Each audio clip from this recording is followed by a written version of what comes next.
Chapter 12. Badger. Mr. Fox and the 3 remaining small foxes dug fast and straight. They were all too excited now to feel tired or hungry. They knew they were going to have a whacking great feast before long, and the fact that it was none other than Boggis's chickens that they were going to eat made them churgle with laughter every time they thought of it. It was lovely to realize that while the fat farmer was sitting up there on the hill waiting for them to starve, he was also giving them their dinner without knowing it. "Keep digging," said Mr. Fox. "It's not much further." All of a sudden, a deep voice above their heads said, "Who goes there?" The foxes jumped. They looked up quickly, and they saw, peeking through a small hole in the roof of the tunnel, a long, black, pointed, furry face. "Badger!" cried Mr. Fox. "Foxy!" cried Badger. "My goodness me! I'm glad I found someone at last.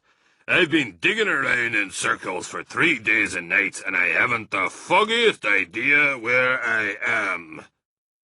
Badger made the hole in the ceiling bigger and dropped down beside the foxes. A small badger, his son, dropped down after him. "Haven't you heard what's happening up on the hill?" Badger said excitedly. "It's chaos! Half the wood has disappeared, and there are men with guns all over the countryside. None of us can get out, even at night. We're all starving to death." "Who is we?" asked Mr. Fox. "All us diggers.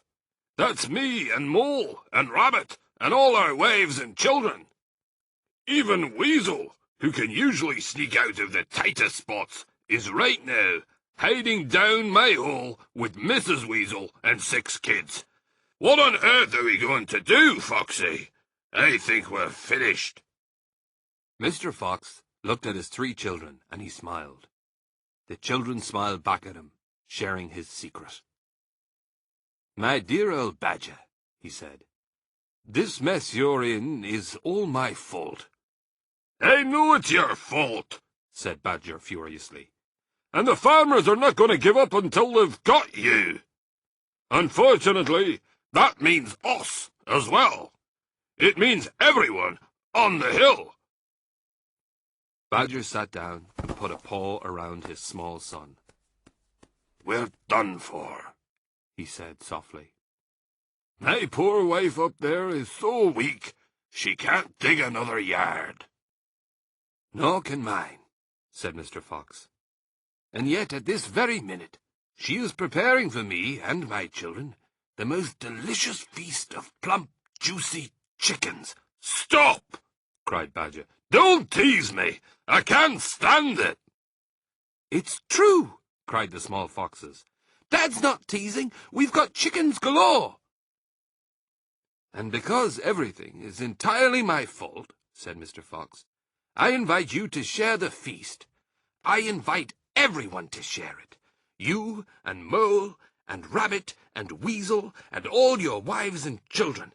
There'll be plenty to go round, I can assure you." "You mean it?" cried Badger.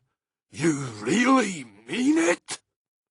Mr. Fox pushed his face close to Badger's and whispered darkly, "Do you know where we've just been?" "Where?"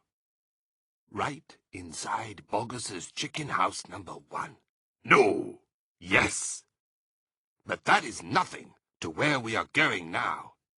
You have come just at the right moment, my dear Badger. You can help us dig, and in the meanwhile, your small son can run back to Mrs. Badger and all the others and spread the good news." Mr. Fox turned to the small badger and said, "Tell them they are invited to a fox's feast. Then bring them all down here and follow this tunnel back until you find my home." "Yes, Mr. Fox," said the small badger. "Yes, sir. Right away, sir.